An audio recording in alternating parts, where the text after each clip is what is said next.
हरे कृष्णा, राधे राधे। आप सबका स्वागत है हमारे कीसू गंगवार के चैनल में। आप सब अंत तक बने रहिए हमारी वीडियो में।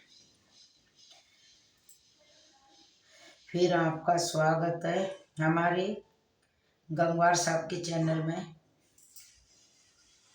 आज की कहानी बहुत ही सुंदर होने वाली है, इसलिए इस कहानी को पूरी जरूर सुने।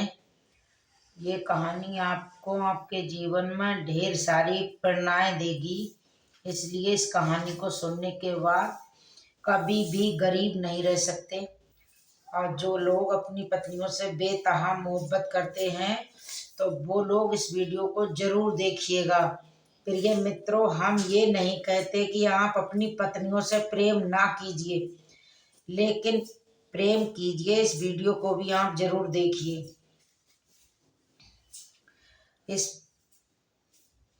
अब हम कहानी आगे बढ़ाने जा रहे हैं। ये तुलसीदास जी की कहानी है। तुलसीदास जी का नाम आप सभी ने सुना होगा, क्योंकि तुलसीदास बहुत बड़े संत हुए थे। ऐसे सही जो लोग हमसे नहीं जुड़े हैं वो हमारे चैनल को सब्सक्राइब करें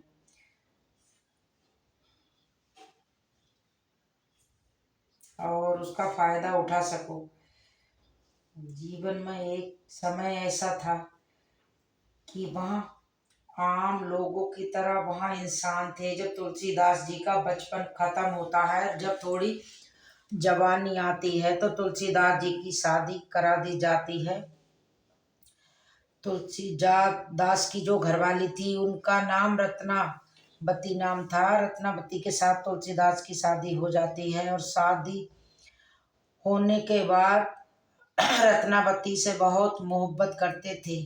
तुलसीदास लगभग गायों को चरा के लाता और शाम को अपनी पत्नी को घर में नहीं पाता तो तुलसीदास बड़ा अचंभित हो जाता था और अपनी घरवाली को ना घर पे पाके वो चारों ओर ढूंढने लगता था।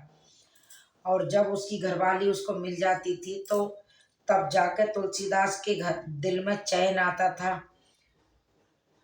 पूरे दिन अपनी रत्नावती का ही नाम जपता था और अपनी पत्नी को ही याद करता रहता था। इसके विषय में ऐसा कहा, तुलसीदास जो गाय चराने के लिए जाता था उसका काम ये था कि दिन भर सुबह से शाम तक दिन भर गाय चराते थे, जंगल में रहते थे और शाम को जंगल से गाय घर लेके आते। तो एक दिन तुलसीदास की घरवाली कहती है कि पतिदेव, तुलसी वो तीजों का त्योहार आने लगा है और सभी महिलाओं के भाई लेने आए हैं और सभी बहन बेटियों के भाई उन्हें लेने जा रहे हैं, इसीलिए मुझे भी अपने पीहर जाना चाहिए। तो तुलसीदास अपनी पत्नी से कहता है कि तुम मुझे छोड़ के चली जाओगी तो मैं एक पल भी नहीं रह सकता। तो रत्नावती कहती है, पिया जी बस कुछ ही दिनों की बात है, मैं कुछ ही दिनों में वापस आ जाऊंगी। आपको 2 वक्त की रोटी खा के आराम से सो जाना, बस कुछ ही दिनों की बात है। जो यूं गई और यूं आई। जब तुलसी दास की पत्नी और जब नहीं मानती तो अपनी पत्नी को जाने की आज्ञा दे देता है।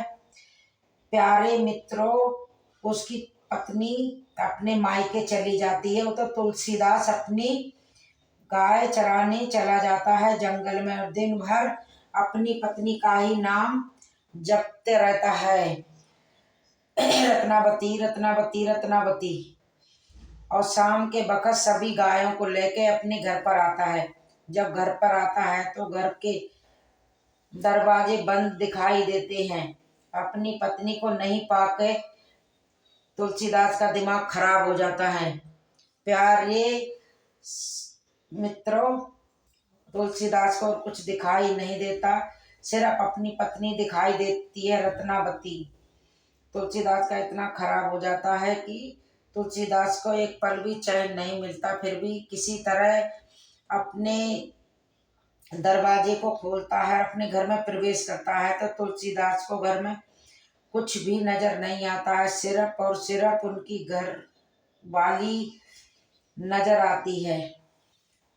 अब दोस्तों तुलसीदास टूटी चारपाई पे विश्राम करने लग जाता है। तुलसीदास को नींद नहीं आती है। तुलसीदास के ख्वाबों में उसकी बीवी रत्नावती चल रही थी। उस तुलसीदास की रातों की नींद उड़ जाती है और उसका घर उसको खाने को दौड़ने लगता है। तुलसीदास को ऐसा महसूस हो रहा था कि घर मुझे खा जाएगा। तुलसीदास पत्नी से मिलने के लिए उठता है, तब तगड़ी बारिश शुरू हो जाती है, मूसलाधार बारिश शुरू हो जाती है, चारों ओर पानी पानी हो जाता है, बारिश थोड़ी रुकती है तो तुलसीदास अपने घर से निकलते हैं। प्यारे मित्रों, जब तुलसीदास अपने घर से रवाना होते हैं वह वक्त तकरीबन 12 बजे के था, यानी कि रात का दूसरा पाक चढ़ रहा था। अब तुलसीदास अपनी पत्नी रत्नावती को याद करते हुए अपने घर के दरवाजे बंद करता है और अपने घर से अपनी पत्नी से मिलने के लिए रवाना हो जाता है। तुलसीदास को एक पल का चैन नहीं था। तुलसीदास अब यही सोच रहा था, जितना जल्दी हो सके मैं अपनी पत्नी से मिलूंगा। धीरे धीरे बारिश बरस रही थी और तुलसीदास नंगे पैर अपनी पत्नी से मिलने जा रहा था और बारिश की वजह से रास्ते में कीचड़ बना हुआ था। आधे रास्ते में जब तुलसीदास पहुंचते हैं तो तुलसीदास एक नदी आ जाती है। एक तेज बारिश होने के वजह से नदी अपने तूफान पे थी। नदी में बहुत तेज पानी का बहाव था। तुलसीदास नदी के किनारे खड़े हो जाते हैं और सोचने लगते हैं, ये नदी पार करके अपनी रत्नावती के पास कैसे पहुंचूं, लेकिन पहुंचना मुझे जरूर है और जब तक मैं अपनी पत्नी से नहीं मिलूंगा मुझे चैन नहीं मिलेगा। तुलसीदास नदी के किनारे खड़े होकर यही सोच रहे थे कि दोस्तों तभी तुलसीदास को पानी में नाव जैसी चीज बहती दिखाई देती है। पानी में बहती तुलसीदास जी की तरफ आ रही थी। उसको देख के तुलसीदास अपने मन में विचार करने लगते हैं कि मेरी पत्नी रत्नावती कितनी समझदार है, वो भी मुझसे मोहब्बत करती है, उसको भी मेरे बगैर चैन नहीं है, इसीलिए मेरे लिए नदी पार करने के लिए नाव भेजी है। तुलसीदास उस मुर्दे को नाव समझ के मुर्दे पर सवार हो जाता है। पानी के भाव के साथ धीरे चलते नदी के पार कर लेता है और सिर्फ अपने मुख से रत्नावती रत्नावती जपता रहता है। दर्शकों, मध्य रात्रि का समय हो चुका था। तुलसीदास अपनी ससुराल तक पहुंच जाता है। जब तुलसीदास अपनी ससुराल में पहुंचता है तो देखता है कि मकान के सारे दरवाजे बंद थे। हवेली के पूरे तरफ से अंदर जाने का कोई मार्ग नहीं नजर आ रहा था, कोई रास्ता नजर नहीं आता है। तब तुलसीदास अपने मकान के पीछे जाता है, अपने ससुराल वालों की हवेली के पीछे जाता है तो वो तुलसीदास देखता है जिस कमरे में तुलसीदास के कमरे में पत्नी सो रही थी, उस कमरे में बहुत कम रोशनी थी। उसको देख के तुलसीदास बहुत खुश होता है कि मेरी पत्नी रत्ना भी, उसको नींद कहाँ है, वो भी आप मोहब्बत करती है, इसलिए आधी रात तक जाग रही है और अपने कमरे में दीपक जला रखा है।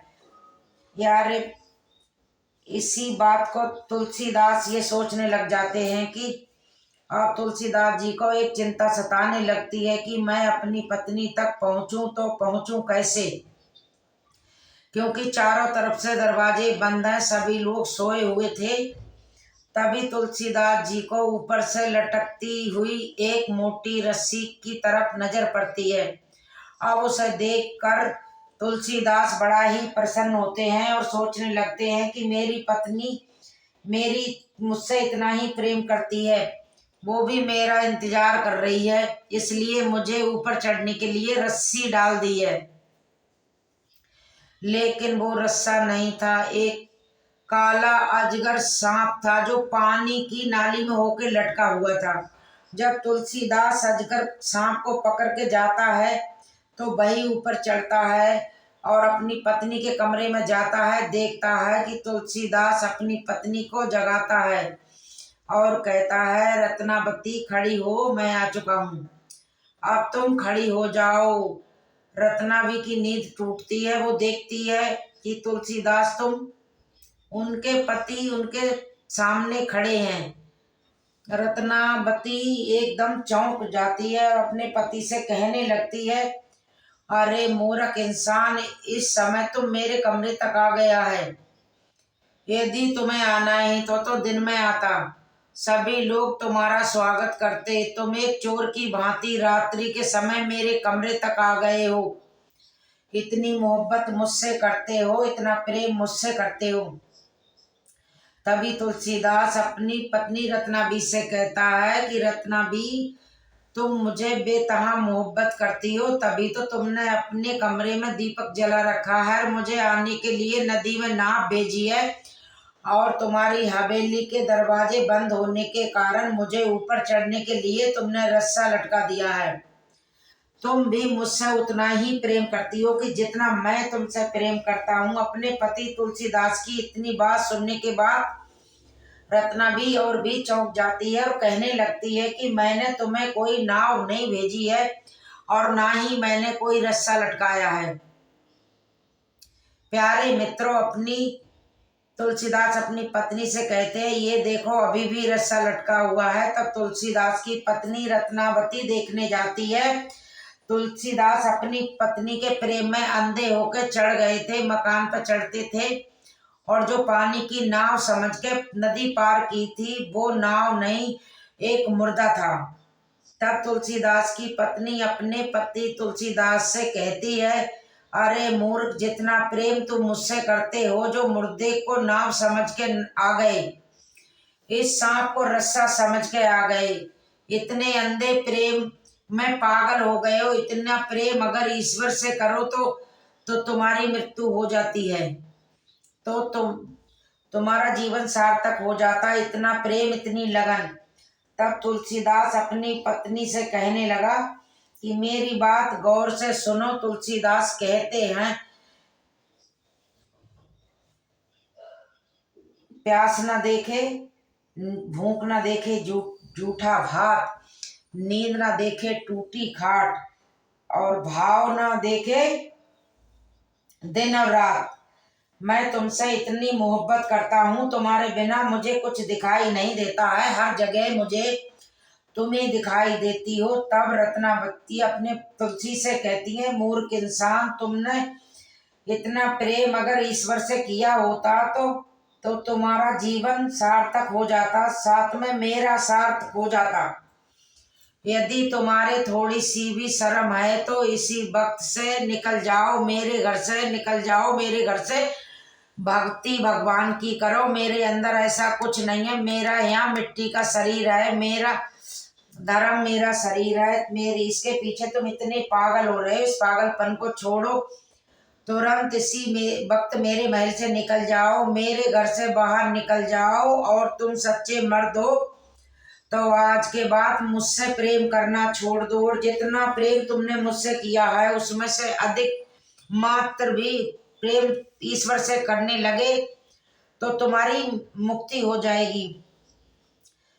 मित्रों, प्यार रत्नावती जब कहने लगी, ऐसी स्त्री होगी कि अपने पति को इतना बड़ा ज्ञान दिया। आज के जमाने में जो स्त्रियां होती हैं, यदि उनसे कोई मर्द ऐसा करता है तो वो पत्नी अपने आप को भाग्यशाली समझती है।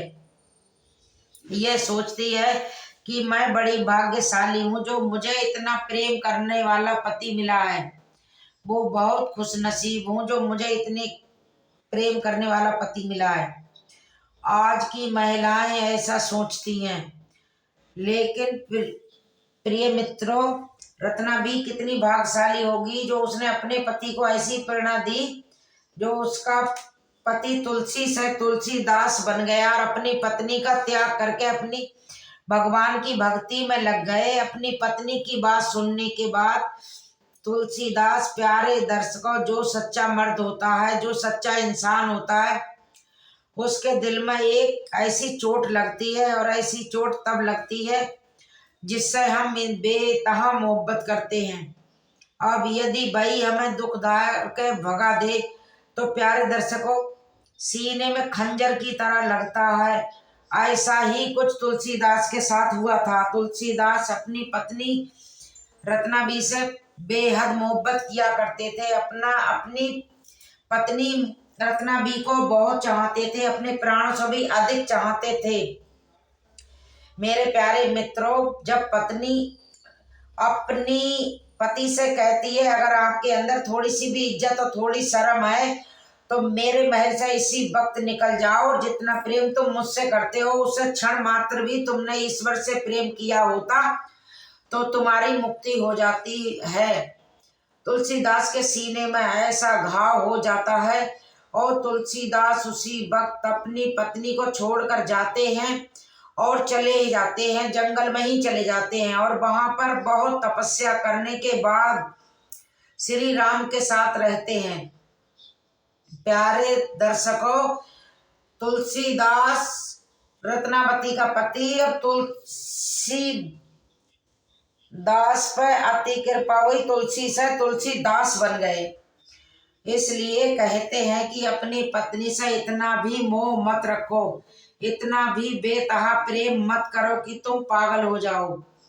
तुलसीदास के प्रथम गुरु तुलसीदास के प्रथम गुरु उनकी बीवी थी, जिनको ऐसा मार्ग दिखाया, भक्ति का मार्ग दिखाया। तुलसी से तुलसीदास जी बन गए। फिर तुलसीदास जी ने ऐसे ऐसे ग्रंथों की रचना की है, रामचरितमानस, ऐसी ऐसी ग्रंथ उनने लिखे हैं।